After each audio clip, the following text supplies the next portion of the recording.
Friends, ఇప్పుడే అందిన వార్త. తెలంగాణ రాష్ట్ర ముఖ్యమంత్రి భూమి ఉన్నవారికి గుడ్ న్యూస్ చెప్పడం అనేది జరుగుతుంది. మరి ఏంటి ఆ గుడ్ న్యూస్ అనేది చూసేద్దాం ఫ్రెండ్స్. వివరాల్లోకి వెళ్ళే ముందు దయచేసి లైక్ చేసి, షేర్ చేసి, సబ్స్క్రైబ్ అయితే చేసి మరిన్ని లేటెస్ట్ అప్డేట్స్ కోసం బెల్ ఐకాన్ అయితే క్లిక్ చేయండి ఫ్రెండ్స్. తెలంగాణలో వార్షిక లక్ష్యాలకు అనుగుణంగా ఆదాయం పెంచేందుకు అధికారులు ప్రణాళికతో ముందుకు వెళ్లాలని సీఎం రేవంత్ రెడ్డి ఆదేశాలకు జారీ చేశారు.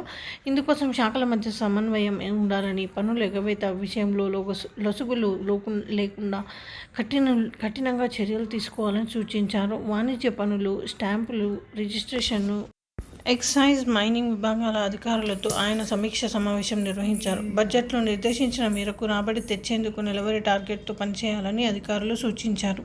గత ఏడాది వచ్చిన ఆదాయంపై సంతృప్తిని వ్యక్తం చేసిన సీఎం జీఎస్టీ ఎగవేత లేకుండా పటిష్టమైన చర్యలు చేపట్టాలని ఆదేశించారు. అంచనా మేరకు జీఎస్టీ సాధించడంతో క్షేత్రస్థాయి పరిశీలనలు, ఆడిటింగ్లను పకడ్బందీగా జరపాలని, జీఎస్టీ ఎగవేతదారులు ఎంతటి వారైనా ఉపేక్షించలేదని హెచ్చరించారు. అక్రమ మద్యం రవాణాను అడ్డుకునేందుకు కట్టుదిట్టమైన చర్యలు తీసుకోవాలన్నారు. గత ప్రభుత్వం 2021లో భూముల విలువను, రిజిస్ట్రేషన్ ఛార్జీలను పెంచిందని, అయినప్పటికీ చాలా చోట్ల భూముల మార్కెట్ విలువకు ప్రతిపాదించిన ధరల భారీ తేడా ఉందన్నారు.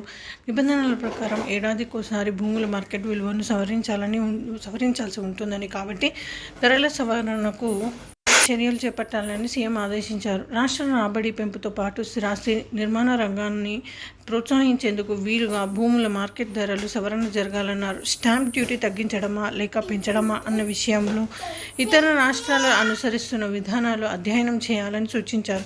సబ్ రిజిస్ట్రార్ కార్యాలయంలో ఉద్యోగాల కొరత లేకుండా సర్దుబాటు చేయాలని, అద్దె భవనాల్లో ఉన్న కార్యాలయాల కోసం అధునాతన మోడల్ సబ్ రిజిస్ట్రార్ ఆఫీసులు నిర్మించాలన్నారు. అలాగే సామాన్యులకు ఇసుక కొరత లేకుండా అక్రమ రవాణాను, లీకేజ్లను అరికట్టాలని సీఎం రేవంత్ ఆదేశించారు. ఈ విధంగా వార్తలు అయితే వస్తున్నాయి ఫ్రెండ్స్. మరి భూముల ధరలు పెరుగుతాయా ఏంటి అనేది చూడాలి. Thanks for watching.